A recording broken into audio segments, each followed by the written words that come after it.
All right, shalom, shalom, shalom. All praises to the Most High. Yahweh, Bahashem, Yahweh Shai. Shalom to those that are fighting to endure it to the end and that are calling on the true names of the Father in the name of the only begotten Son and truly believe. Shalom. All right. Today we're going to go into never trusting thy enemy. All right. That's important, and that is an important aspect of this truth. Never trust thy enemy. Okay, we're going to speak on two aspects of that: the enemy as opposed to the other nations, and as well as yourself. Okay, you can never trust thy enemy, and we're going to get that in scripture. Let's open up with that in Sirach. Yeah, yeah.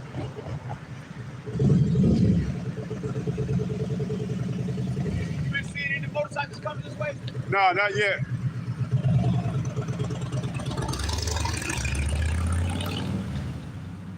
This is the book of Ecclesiasticus in the Apocrypha, also known as the Sirach. It reads chapter 12 and verse 10. It reads, never trust thy enemy, for like as iron rusteth, so is his wickedness. So just like iron rust, which is inevitable, so is the enemy wickedness, okay? And in trusting in him or yourself, it could lead to what? It could lead to catastrophe. It could lead to your downfall and eventually lead to your demise, okay? So never trust thy enemy. So let's read that again. It says Ecclesiasticus are known as Sirach in the Apocrypha, chapter 12 and verse 10. It reads, never trust thy enemy, for like, you see? So it's comparing something. It says, for like as iron rusteth, what? So does his wickedness. So just as much as you can count on iron rusting, from the oxidation, so can you count on the enemy being wicked, okay? And in this lesson, we got to go into and identify what does it mean to be wicked, okay? So it says, verse 10, for like as iron rusteth, so is his wickedness, okay? So you can count on it, because why? We're going to find out why as we read later on down the line in this lesson, okay? But the point we're making is what? Never trust thy enemy. Because if you trust your enemy, whether it's another nation or whether it's the thoughts of yourself, one thing for sure is going to lead to destruction, okay? Your destruction, all right? So let's see if there's anything else on here. Yes, it is. Verse 13. It says, Ecclesiasticus chapter 12 and verse 13. It reads, who will pity a charmer that is bitten with a serpent? So if you mess around and you get bit by the serpent, we know it's Esau Edom. By trusting him after you've been given warning and you didn't take heed, who's going to pity you? Okay, no one. It says, who will pity a charmer that is bitten with a serpent? Right, because a charmer is one that think that they could charm or lure a serpent into sleep by playing different melodies in different tones. Okay, enough that they could what? Pat him on the back of his head or kiss him or do something like that. But who's going to pity him if that serpent turn around and bite him? No one. All right. It says what? Or any such as come nigh wild beasts, and that includes other wild beasts such as what? Bears, lions, but it also represents other nations. Okay. So Esau is that serpent that's charming, that's subtle, that can easily rock you to sleep or lure you to sleep by what? Trusting in him. But not just him, you got other wild beasts or other nations, okay? You got bears, you got leopards, you got eagles, so on and so forth, man. If you get bit by one of those other wild beasts, who's going to pity you? Because you've been told and you've been warned forehand not to trust thy enemy, okay? And if you go off on your own tangent and trust them and do whatever you think is right for yourself, nobody's going to pity you at all because you've been fairly warned, okay? So let's read that again. Ecclesiasticus chapter 12 and verse 13. It says, who will pity a charmer that is bitten with a serpent? or any such as come nigh wild beasts. Right, and no one, okay? No one's going to pity you because why? You've been adequately forewarned not to get close to any of these wild beasts, not to go near that serpent, and not to trust your enemy, okay? So it doesn't matter whether you work and socialize with other nations, you can't trust them. Why? Because they are not on one accord with you, with what this truth says, okay? And if you go so and trust them, well, that's on you, okay? Just because you may build a certain type of rapport at work or in your other walks of life and you feel a close bond to that individual and you trust in them, that's on you. Whether or not you continue to, build businesses with the other nations and these other wild beasts, that's completely on you. But you being forewarned never to trust them. Why? Because they can eventually have you to be turned away from this truth, all right? And when you turn away from this truth, you open up yourself for all type of instructions, okay, and judgments as well, all right? So let's go to the book of Psalms 83, and let's get a little in-depth detail on these other nations and primarily the enemy that we shouldn't trust at all, okay? This is the book of Psalms.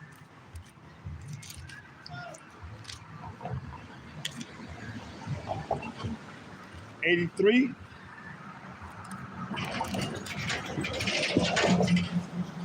Just so we can get an in-depth analysis on some of the enemies that we should not be trusted, man. This is Psalms 83 and verse 1. It reads, the title says, a prayer for Israel's defense. Psalms 83 and 1. It says, keep not thy silence, O power, hold not thy peace, and be not still, O power. Right, so we need the Most High to stand up for us, man. Because without Him defending us, hey, we will be, bitten, devoured, swallowed up, never to be heard of again. So that's why we continuously praying to the Most High through our Lord and Savior Yahushua to keep delivering us, okay? Because we need that salvation, we need that peace, okay? And we can't get it without Yahweh Bahashim Yahushua, all right? Without this word, without us returning back to this word, we wouldn't know who our enemies were, we wouldn't know what to expect, and we wouldn't know where to be heading to, okay? So let's read that again. Psalms 83 and verse 1. Keep not thy silence, O power. Hold not thy peace, and be not still, O power. Verse 2. For lo, here it is, thy enemies make a tumult, okay? What did we start out with? Never trust thy enemies, okay? So here we have a list that we're getting ready to go into, and the enemies that make a tumult, okay? They are confederate or in cahoots with what? Keeping you in the dark of who you are, your nationality, and the way back to salvation, all right? So it says, verse 3, they have taken crafty counsel. Well, you know what? Let me jump back up to 2. Psalms 83 and verse 2. It reads, for lo, thy enemies make a tumult, and they that hate thee have lifted up their head. Right. That's why you can't trust thy enemies or trust thy enemy, because why? They hate the word of the Most High, okay? This word wasn't given to any other nation of people other than the Israelites, okay? You so-called blacks, Latinos, and Native Americans, all right? That's why you can't trust thy enemy, all the other nations, but particular Esau, Edom, the serpent, man, because out of all the other nations, the serpent is the most subtle of them all, man, all right? He'll bite you, and there's no antidote outside of this truth, all right? For the longest, those of us that were in the truth now before coming into the truth, we were under that spell, that venom of the serpent, okay? Its venom was working its way throughout our bloodstream, our course, okay? But now that we have the antidote in this truth and we've been fully revived, or on our way to be fully revived, we understand that we can no longer trust the enemy again, okay? Like the old saying goes, fool me once, shame on me. fool me twice, no, fool me once, shame on you, fool me twice, shame on me, okay? So we've been warned and we've been opened up to know that what? We can't fall back into the sleep that we were in before, and therefore opening up ourselves to be struck by this serpent again.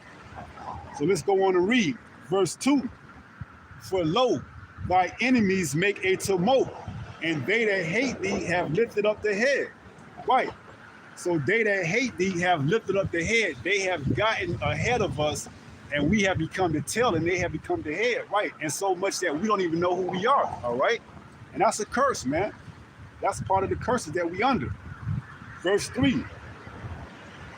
Psalms 83:3. They have taken crafty counsel against thy people. Right. So they were all in cahoots or together and putting us in the state that we are in by taking crafty counsel. Okay. This wasn't all done by Esau Edom. No, they were all in cahoots together, but spearheaded by Esau Edom. All right. It says what? And Esau Edom is the so-called white man. It says they have taken crafty counsel against thy people and consulted against thy hidden ones. Verse 4, Psalms 83:4. They have said, come and let us cut them off from being a nation, that the name of Israel may be no more in remembrance. And they did so much so that they gave our name and our heritage to another nation. Talking about Esau and the other nations. They came together and took our heritage and our culture and stripped it from us and gave it to another person, which is Esau, okay? And that was in 1948, if I'm not mistaken, in the Belflor, what is it called? The Belflor documentation, okay? When the city of Israel was made a state, and now they get all the benefits, okay? When those people aren't the true people of that land, okay? But that's all pursuant to prophecy. They're only over there to fulfill prophecy, you see? They got to be in that land, all right? So it says, oh, that's what it was called, the Belflor Declaration. That's what it was in 1948, the Belflor Declaration. So it says, verse 4, they have said, come and let us cut them off from being a nation, that the name of Israel may be no more in remembrance. Right. So they took us out of our land. Well, they drove us out of our land to the interior of Africa and the west parts of Africa, and then they gathered us up and sold us to all the other parts of the earth, you know, where then we would take on the identity of the other nations and lose our identity. But in doing so, they had to fill that land with somebody. So when we wake up, you know, we wouldn't believe that, you know, we were the people of that land. Because if we woke up and we saw that land empty, then we would know something was up. So what did they do? They took, you know, the Amalekites, the 1948ers, and they put them in that land, okay? They gave them our name, all right? They gave them our culture, our heritage, okay? They was all in council and confederate against what? Making us to no longer remember who we are, all right? And for the longest, that plan was working, all right? For the longest, that plan was working until we woke up, okay? Pursuant to prophecy. Now it says, verse 4, they have said, come and let us cut them off from being a nation, that the name of Israel may be no more in remembrance. And for the longest, it worked, man. For the longest, it worked, all right? It says, for they have consulted together with one consent, you see? So they were all on the same accord that, hey, it would benefit not just you, but all of us if we was to take them, separate them, divide them, keep them far away from their power so that we can be in rulership, all right? And every nation has had us under captivity through their times, okay? That's why we're telling you, never trust thy enemies, man, okay? No matter how long, no matter how well you get along with a co-worker at your job or what have you, they only there because you in a lower state, okay? You in a lower state. That's why they can smile and be friendly with you and talk, you know, sports at the water cooler with you, because you as a prince, as a priest, as a king, you in the lower state, you in the servant state, okay? They glad to be, on the same level or above as you, okay? Because why? They know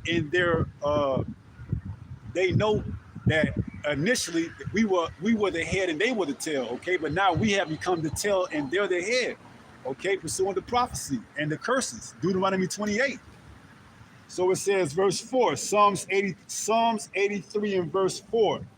They have said, come and let us cut them off from being a nation, that the name of Israel, which is Yasharallah, may be no more in remembrance. Okay?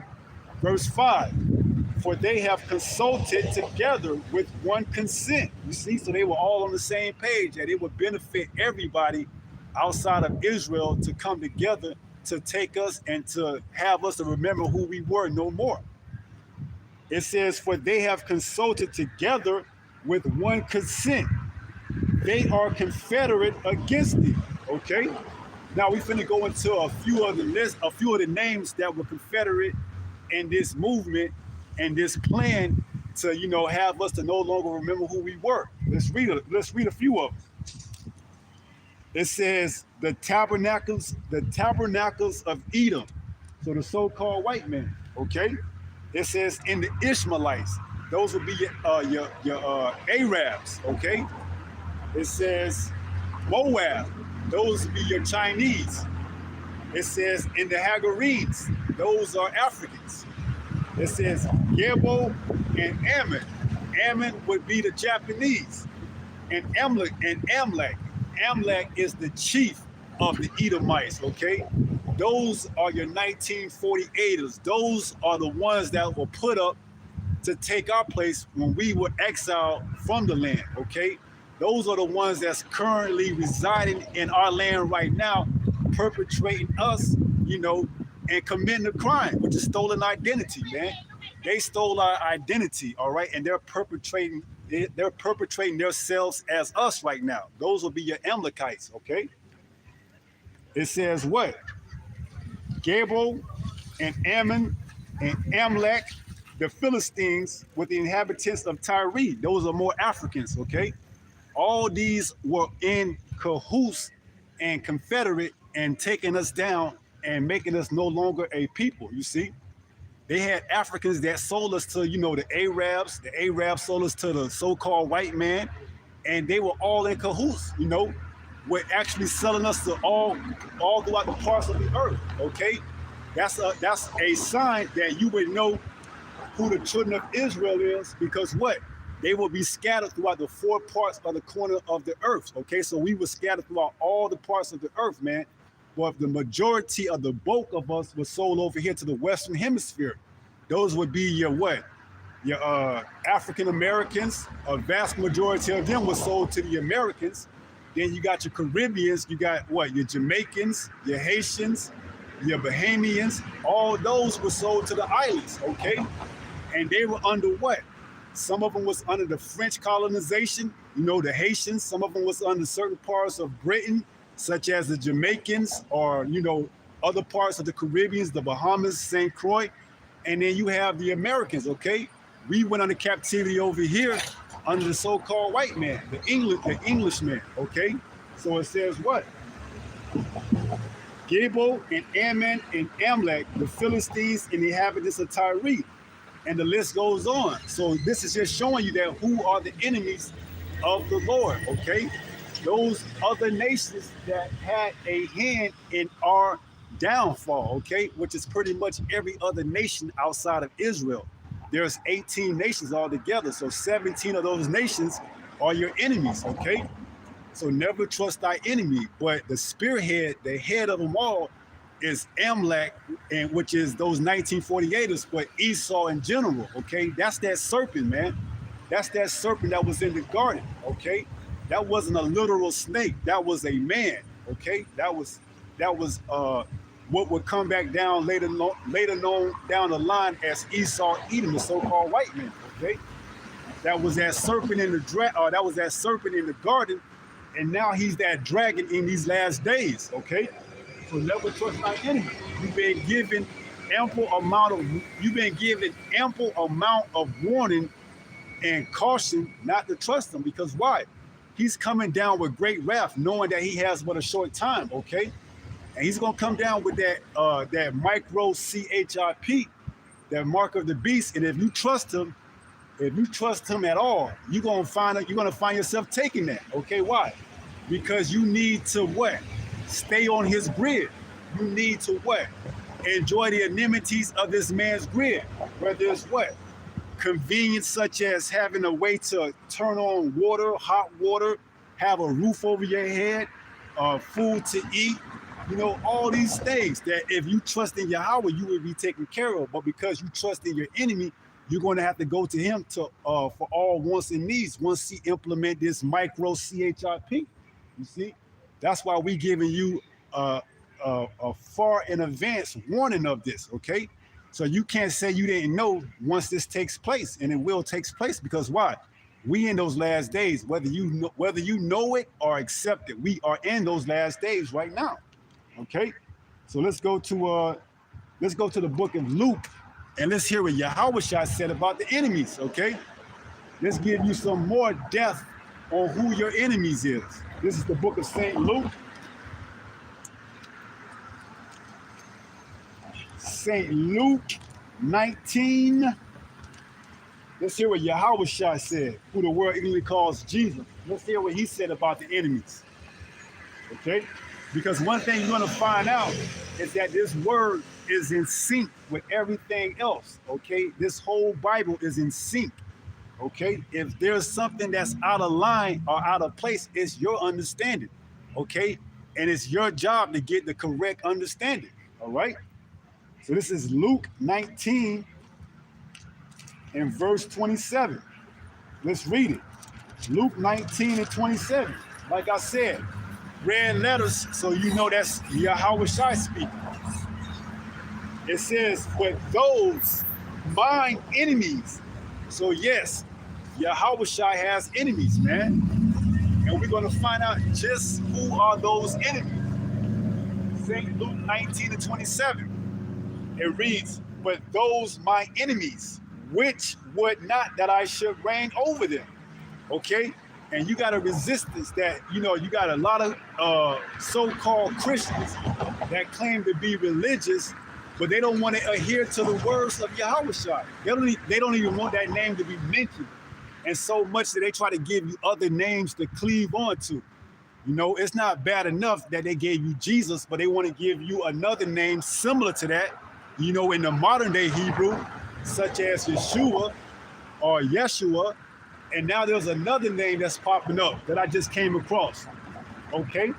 It uses the ancient Paleo-Hebrew characters, which would say in the Lashawan Kodash, Yahushua, but now there's another pronunciation of it, and they're saying it's Yahusha.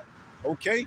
That name is not the name you need to worry about. That's another sign or another telltale that we in the last days, because what does it tell us in St. Matthew, the 24th chapter, and the 24th verse? There shall rise false Christ or false anointings or false messiahs in these last days, okay? Showing you that we are what? Truly in these last days, man. You have all type of names pop up, okay? Perpetrating and pretending to be the Messiah, all right? But only the true worshipers are going to know exactly who the name of the Messiah is. And not only know it, but adhere to it. Okay? So let's read that again. St. Luke 19 and verse 27. But those my enemies, which would not that I should reign over them. So Yahushua is telling you, those that are his enemies that would wish that he would not reign over him, he's going to give a certain command for those individuals, okay?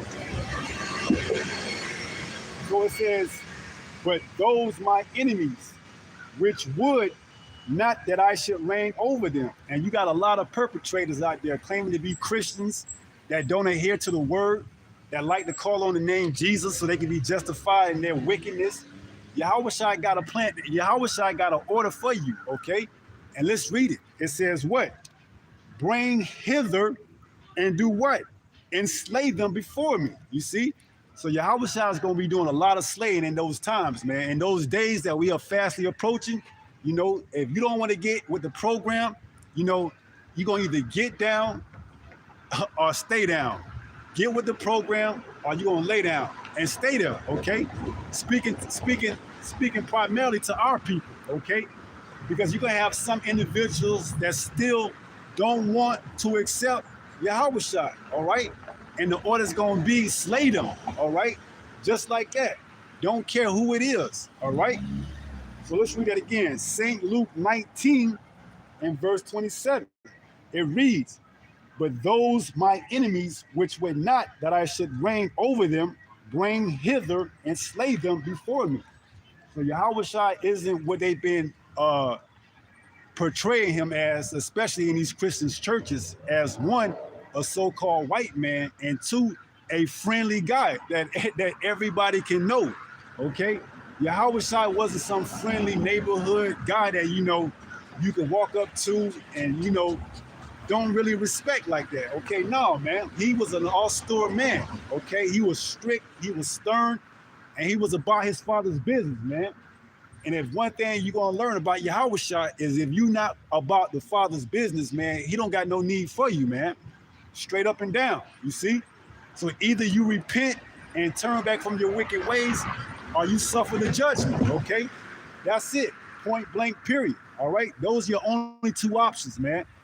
Either you turn back from your wicked ways and repent, or you face judgment, all right? And if you cool with that, hey, cool, man, all right? Matter of fact, let's go there and get that in St. John.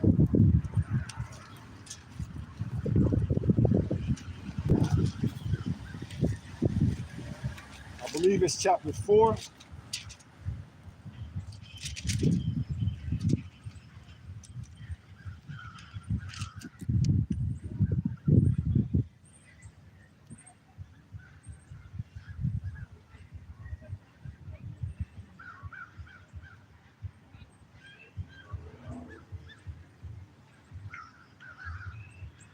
This is St. John 4 and verse 23.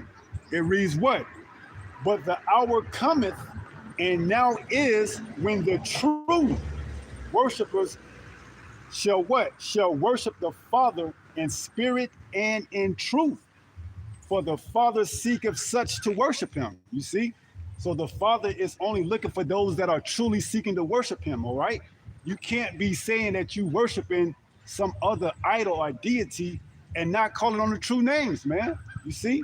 The Father, whose name is Yahweh, he knows exactly what you think, your heart, your mind. He knows whether or not you are truly repentful and remorseful for your wicked ways, man. You see? And you, like I said, can be your own worst enemy, all right? That's why we open up with never trust thy enemies, whether it's of another nation or whether it's the thoughts of your own mind. Why? Because all of that leads to destruction. We were given a manual, a book on what to think and how to think, okay? That's it. Straight up and down, man. Whether you want to look at it as, some type of mind-altering, drug or whatever, hey, man, you got to align yourself with this truth, all right? That's the end of it, man. Either you get on board with this truth and believe, or you go down your path and see whether or not what you believe is what's actually true or not, all right? But one thing you can't say is that you wasn't warned, all right? So let's read that again in the book of St. John 4 and 23. St. John chapter 4 and 23 reads, but the hour cometh, and now is. This is red letter, so this is Yahweh Shai speaking. It says, but the hour cometh, and now is, when the true worshipers shall worship the Father in spirit and in truth. You see, so we in these last days, man, we in the last hour where the Most High is looking for those that are looking to actually worship him in truth and in spirit, okay? Because if you don't have the right names, the doctrine, so on and so forth, you're not worshiping him, okay? You are an enemy, all right? And we read what it said in St. Luke 19 and 27, all right? And we also know, according to Sirach or Ecclesiasticus 12 and 10, never trust thy enemy, all right? And like I said, you can be your own enemy, all right, if you don't line yourself up with this word. So let's read that again. St. John 4:23. But the hour cometh, and now is, when the true worshipers shall worship the Father in spirit and in truth. For the Father seeketh such to worship him. And that's why he's sending his servants out. Okay? So those that want to worship him would take heed and listen. Okay? You can't say that you didn't have a what's the word? You can't say that you didn't have a means of hearing about the truth, man. Okay, because the truth is not only on the internet, but it's actually out in the open. All right. So there's no excuse. You know, there's no excuse. All right. So let's jump over to James 4 and chapter 4. Because we still are in the business of identifying the enemy, okay? Because if you don't know who the enemy is, well, you'll trust anybody. So if you know who the enemy is, at least you can't say that you didn't know. All right? So let's go to James 4.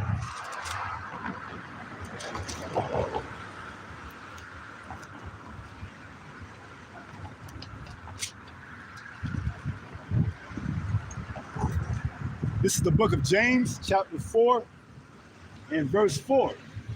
It reads, you adulterers and adulteress, okay? And what is an adulterer and an adulteress? That's somebody who commits fornication, that sleeps with another married man's wife or the other way around, okay? And we were given to, the Lord, okay? So when we go and dabble and dibble in these other religions, we are looked at as adulterer and adulteress. So it says, James 4 and 4, ye adulterers and adulteress, know ye not that the friendship of the world is enmity with the Most High? Right. So friendship meaning what? If you looking to join yourself with this society, this world, guess what? You are an enemy to the Most High, man. And when you go into that word enmity, let me see if I wrote that down. I think I did. When you go into that word enmity, it's the Greek G2189 ektra, and one of the definitions is opposing the Most High. Okay, and when you go into the root word, which I believe is G2190, which the G stands for Greek because it's a Greek word. That root word is ektros, and it means a certain enemy.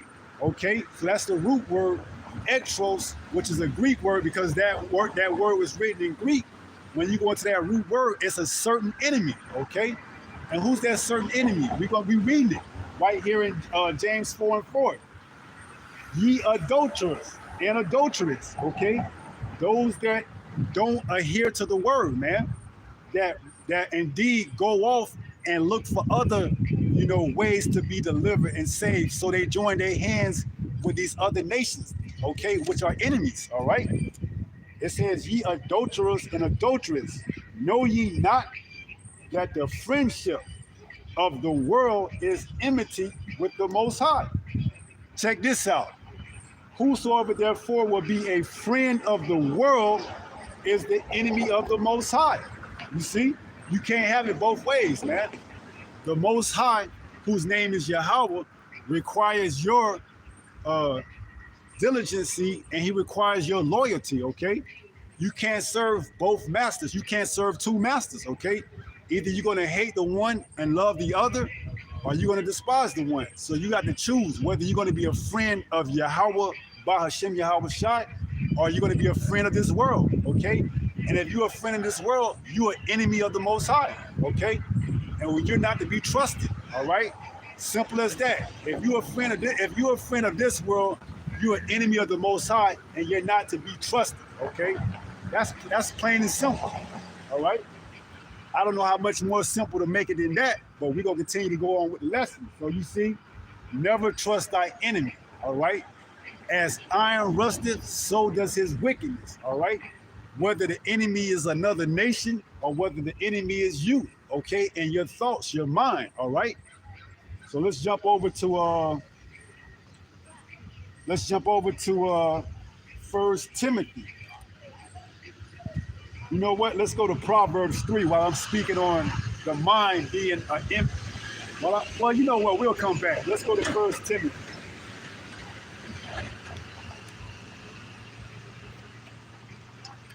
This is First Timothy.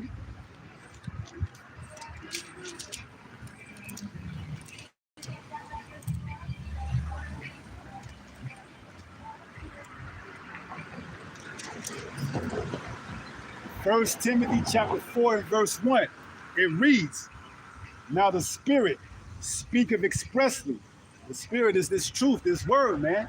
It's telling you exactly how it's going down before it goes down. All right? That's the power of Yahweh Bashim Yahweh Shai. So check this out. First Timothy 4 and 1.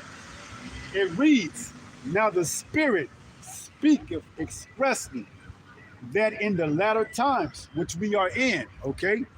It says, some shall depart from the faith, giving heed to seducing spirits and doctrines of devils. Right. So some, even though they have heard the truth and received it, are going to give heed to what? Other philosophies, other doctrines, other, nations, religions, so on and so forth. Why? Because they have trusted the enemy. All right. They didn't take heed. And listen, when we tell you never trust thy enemy, it means never trust thy enemy, all right?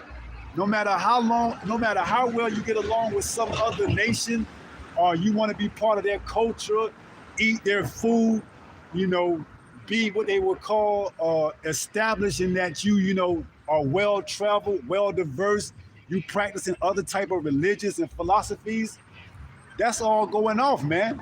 And in doing so, you have just made yourself an enemy of the Most High.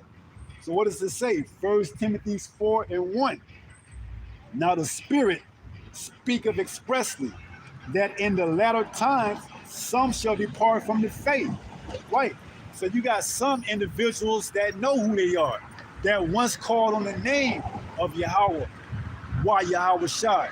But because they trusted the enemy, and the enemy, like I said, can not only just be another nation, but it could be your own self, your own thoughts, all right?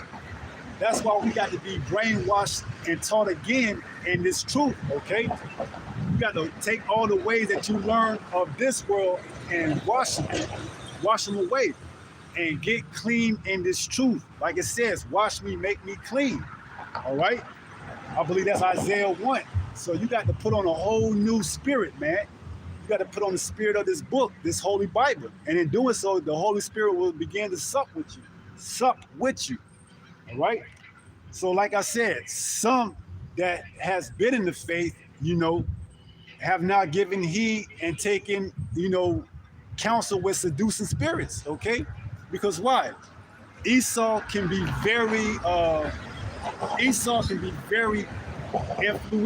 influenced by what? Giving you all type of incentives, okay? Teach this doctrine and you can get the bag, okay? That's why you have to be strong and rooted in this truth, okay? Because if not, you can easily be swayed over to take the bag, all right? All right, so, okay. So if you're not grounded in this truth, hey, you can easily be given over to seducing spirits, all right? So let's check that out. 1 Timothy 4 and 1. Now the Spirit speaketh expressly that in the latter times some shall depart from the faith.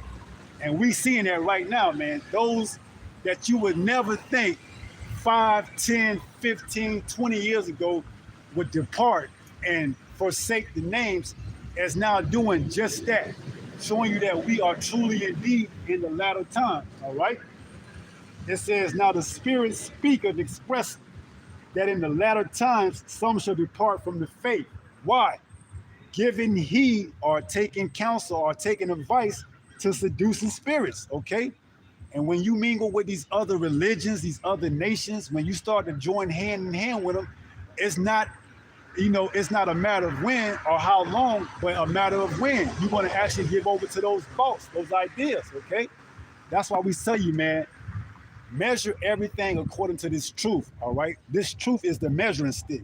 You have to line everything up even every decision that you make in your life, you have to apply it using this truth, this word, all right?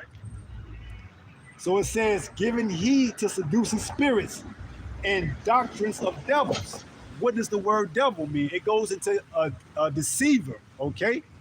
Deceiving the individuals, okay? And you got, like I said, you got individuals that was once in this walk, in this faith, that have been given over to seducing spirits, okay? They are now mingling the truth with, other different philosophies, all right? So it's only right that if you trust the enemy, hey, it's only going to be a matter of time before you start to, show signs of what? Not believing, and not calling on the name of Yahweh, why Yahweh Shai anymore, coming up with doctrines similar to what the enemy is pushing, all while misleading the flock, your congregation, okay? To what? To those thermonuclear missiles, okay? There's no way around it, all right? And it's cold, man. You see?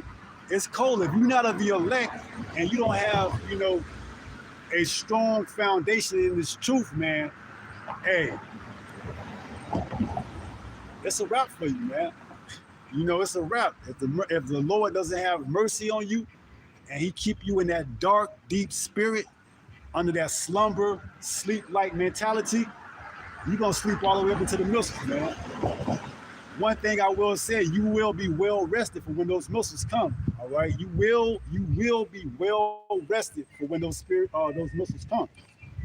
So it says, they give heed to seducing spirits and doctrines of devils, right? Anything outside of this truth is the doctrine of devil. Because like I said, when you go into that word devil, it just means deceiver, and we know there's only one group of people that deceived the whole world, man, that had them thinking that Jesus was a so-called white man, all right? That's none other than Esau Edom, the so-called white man, okay? The wicked of the wicked. It says in Job 9:24, the earth was given into the hands of the wicked, okay? That's why Esau is currently ruling right now, and he will be ruling when Yahweh Shai makes his grand entrance, okay, upon his second coming. The ones that will be in rulership will be the so-called white man, all right? That's that Roman Empire being revived, all right? So it says, verse 2, speaking lies in hypocrisy, having their conscience seared with a hot iron. Right. So their doctrines, their doctrine is not adding up to what the word says, is somewhat truth, somewhat lies. No, it has to be all the way lined up together, okay? That's the true doctrine, all right? You can't have a flaw in your doctrine and not correct it, okay?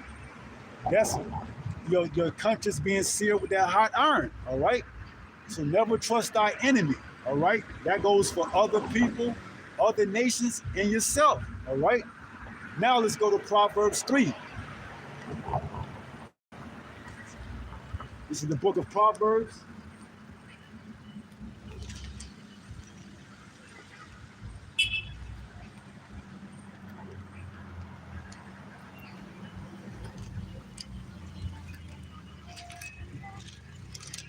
The book of Proverbs, chapter 3, and verse 5. It reads, and this is gonna make it simple as possible with this verse right here. Proverbs 3 and 5. What does it says? This is this whole lesson wrapped up in one verse. Proverbs 3 and 5. Trust in Yahweh with all thy heart. What is your heart? Is it your organ that pumps blood in your chest? No, your heart is your mind. So it says, trust in Yahweh with all thy heart, thy mind. All right? Let's go on and read. It says, and meaning there's something else that must be done. Lean, what does it say? Not unto thy own understanding. You see? When you lean to your own understanding, you become your own enemy, okay? Because now everything you do is justifiable in some way, shape, or form because you are the ultimate decision maker, okay? But it's ultimately the Most High that's allowing you to be misled because why? You didn't trust in Yahweh with all your heart, all right? So he gave you over to a reprobate mind, all right? And in doing so, you're gonna make decisions that's gonna get you taken out. Why? Because you trust in the enemy when we've been telling you not to, okay? When the word has been telling you not to trust in the enemy, you've been trusting in him. All right. So now in doing so, you have to pay the what? You have to pay the cost of trusting in him. All right. Which is what? Ultimately that judgment and that destruction. All right. So let's read that one more time. Proverbs 3 and 5.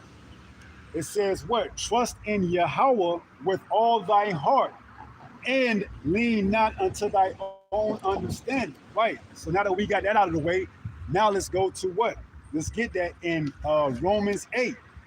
Romans 8, and let's start at verse 5.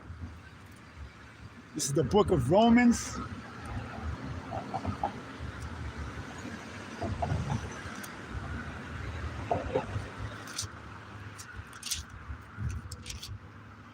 Chapter 8, and we start at verse 5. Romans 8 and 5. It reads, for they that are after the flesh do mind the things of the flesh. Right.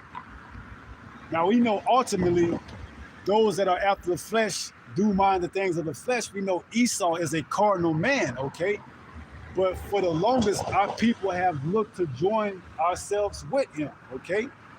So it says, for they that are after the flesh do mind things of the flesh. But they that are after the spirit, the things of the spirit, right? And Jacob is a spiritual man, okay? You see? That's why we can possess, and we the only ones that have that type of level of faith, all right? Esau doesn't have faith. If Esau had faith, he wouldn't have sold his birthright. And now he's mad. Now he's trying to get back his birthright that he sold because he didn't have faith, all right? He's a carnal man, all right? That's why the Most High hates Esau, man, because the soul that is within him is not upright, is wicked, all right? So the Most High, he hates Esau, man. Romans 9 and 13. Jacob have I loved, but Esau have I hated. And where is that quoted? In the Old Testament, I believe Malachi 1 and 4. Yeah, I believe that's Malachi 4 and 1. Now that I said that, let me get that. I don't want to misquote. So let me go to Malachi.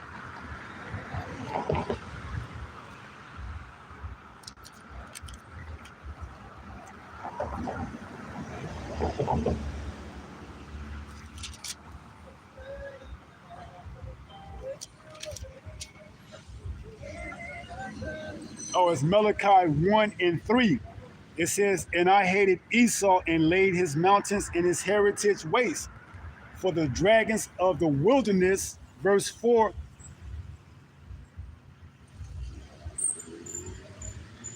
Verse 4, but it's at verse 2, Salakia. Malachi 1 and 2. It says, I have loved you, saith Yahweh. Yet ye say, wherein hast thou loved us? Was not Esau Jacob's brother? Saith Yahweh, yet I love Jacob. Verse 3, here it is one more time. And I hated Esau. That's why you see in Romans 9 and 13, Jacob have I loved and Esau have I hated. Why?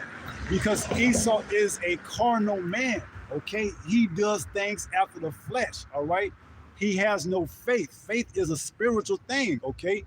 Esau doesn't possess that type of, blessing. He's not spiritual, man. That's why the Most High hates him, because the soul that is in him is not lifted up right. Okay, I believe that's Habakkuk 2 and 4. Let's get that. Habakkuk.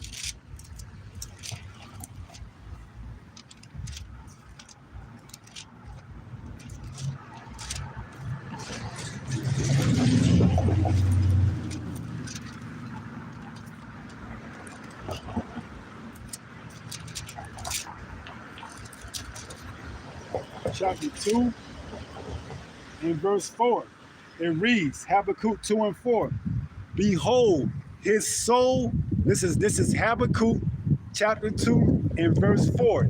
It reads, Behold, his soul which is lifted up is not upright in him, but the just shall live by his faith. You see?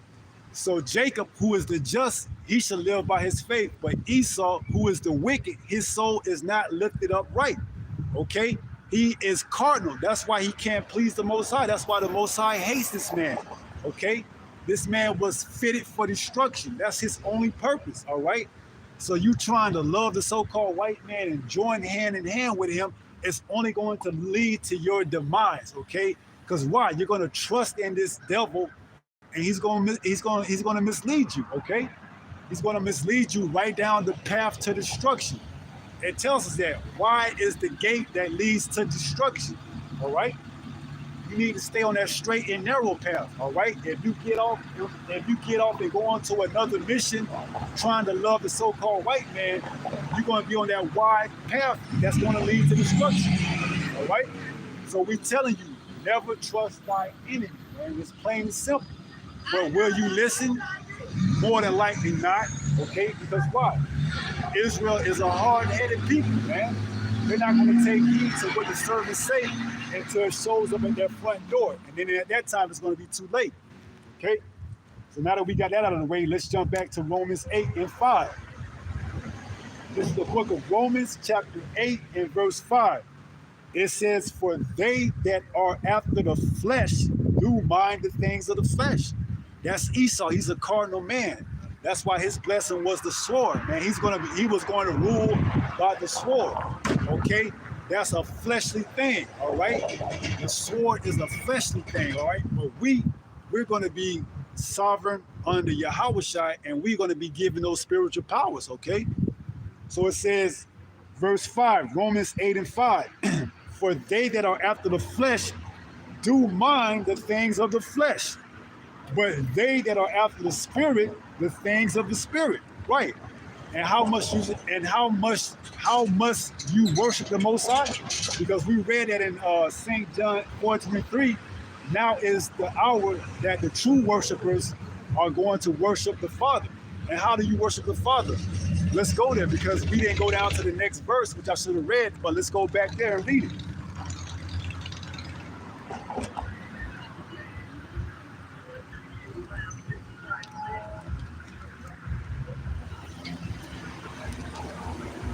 St. John 4, and you know what? Let's just recap 23 so that we can get it in the next verse. St. John 4 and verse 23. But the hour cometh, and now is, when the true worshiper shall worship the Father in spirit and in truth. For the Father seeketh such to worship him. Here's the point, verse 24. The Most High is a spirit, and they that worship him must worship him in spirit and in truth. So that's how you have to worship the Father, in spirit and in truth. And what is spirit? These words, okay? Yahushua said, the words of this book are spirit. They are him, all right? I believe that's St. John. Since we're here, let me get that.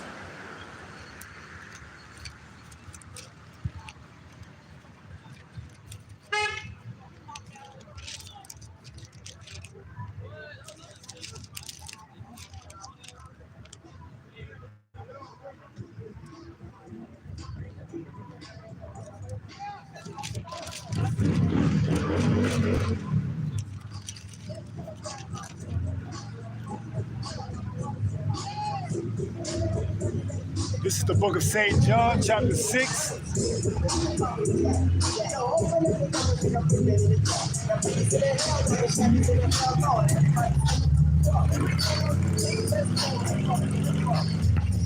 This is the book of St. John, chapter 6, and verse 63.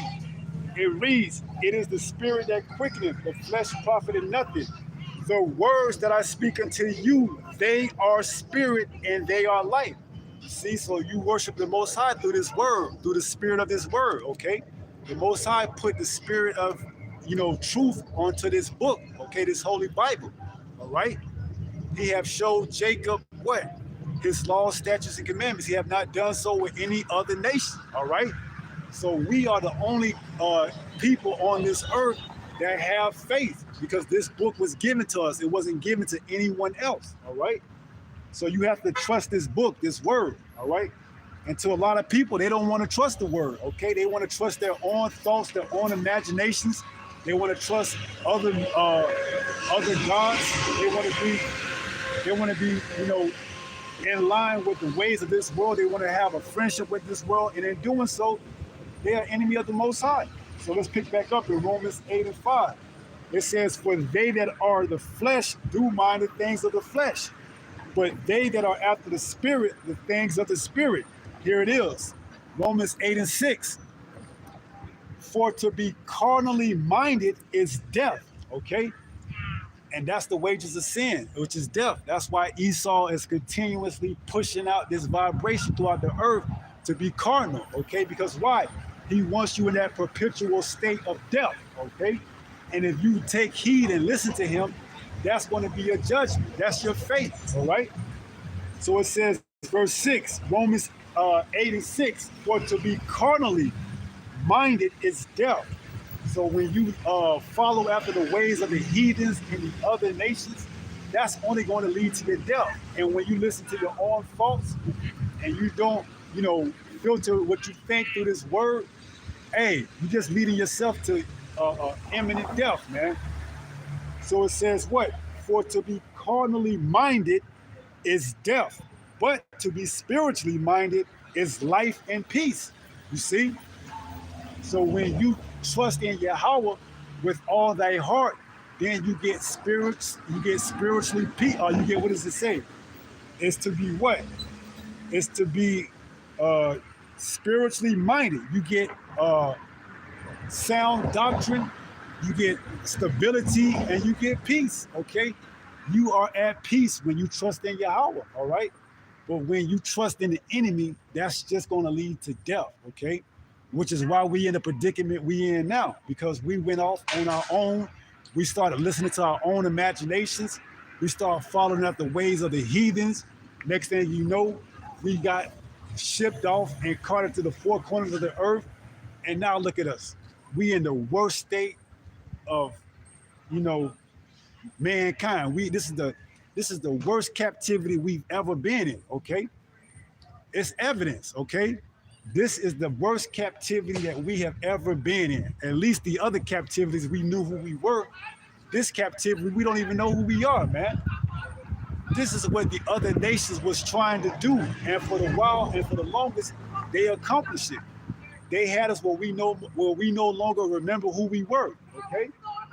So they worked it to a T, all right? So now that we are waking up, and worshiping the Father, this is the hour that the true worshipers are going to worship the Father. We're taking heed.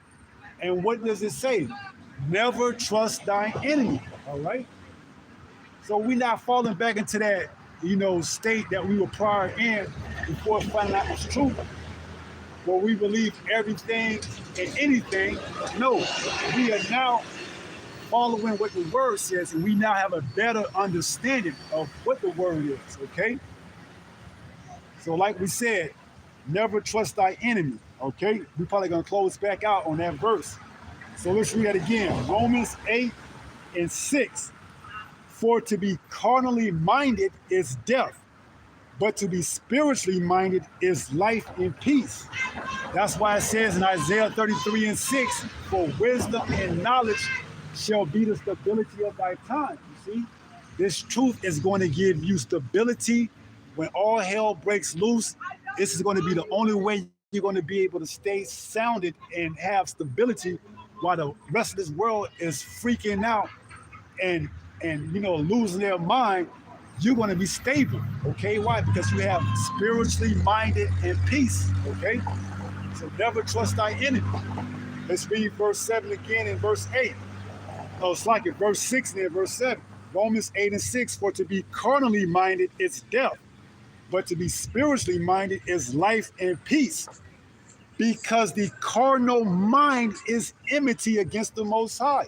You see, and that's where Esau wants you at. He wants you under his authority, his rulership, his power, so that what? You can be in that same type of mind frame, having a cardinal mind, which is enmity against the Most High. All right. So it says, for it, Slakia, verse 7, Romans 8:7, because the carnal mind is enmity against the Most High, for it is not subject to the law of the Most High, neither indeed can be. Right. When you are of this world, there's no way you can be in,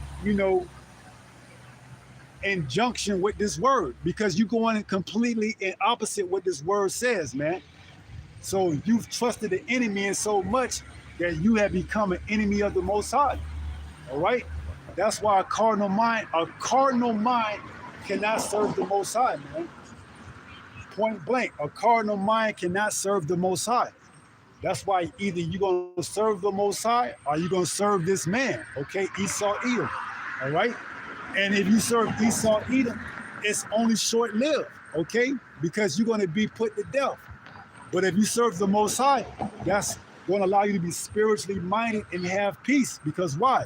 And in doing so, you're going to have everlasting life, all right? So let's go back to Ecclesiasticus chapter 12 and verse 10. Ecclesiasticus, also known as Sirach, chapter 12 and verse 10.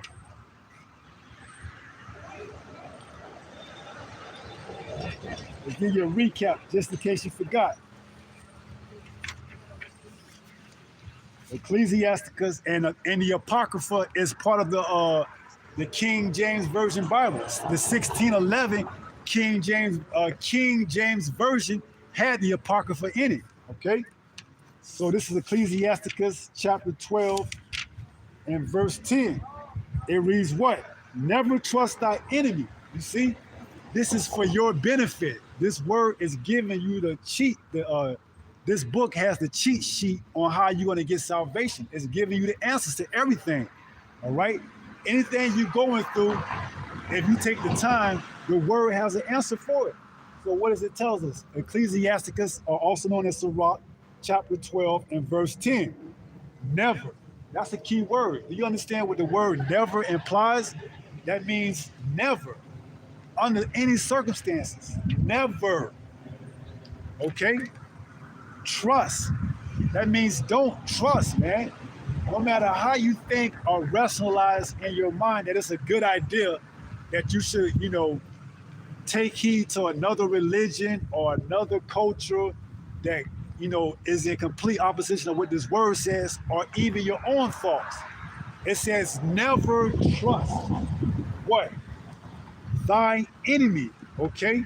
We broke it down. We went into a few of the enemies of Psalms 83, but we also went into the fact that you can be your own enemy, okay? If you trust in your own thoughts instead of trusting in Yahweh. So it says what? Never trust thy enemy, all right? That's it. And then it goes on to tell you why. Just in case you was curious to know or wanted to know why, it tells us, it says, for like as iron rusteth, okay? And iron rusteth because of oxidation, because the air hits it. That's a fact. As long as this earth has oxygen in it, iron is going to rust, okay? And so is the enemy going to be wicked, as we're going to read. It says, for like as iron rusteth, so is his wickedness, okay? You can count on it. Like the sun rising and setting, so is this enemy, wickedness, going to rise and set. It's going to come like clockwork, man. Why? Because it's written in the Bible. Now, if you don't want to take heed to that, fine. Go out and do your own thing. And when, shit hits the fan, that's on you, okay? So you have the right to trust the enemy if you want to, but you're not serving the Most High, okay? You're taking heed to that carnality, okay? You're under the mindset of Esau, Edom, man. All right. So if you trust in your enemy, or if you trust in the enemy, that's on you. All right. Hey, we did what we were commanded to do. Go out and warn. If you take heed or if you don't take heed, that's on you, not on us, man. Okay, we followed the instructions, which was what? To go out and warn the people, all right? Because eventually, this place that you know it as is going to be no more, okay? They're going to shut this shit down. They're going to bring in martial law. They're going to make it to where you got to take whatever it is they going to give you, which is going to be that micro CHIP. And that's the beginning of the end for you, okay?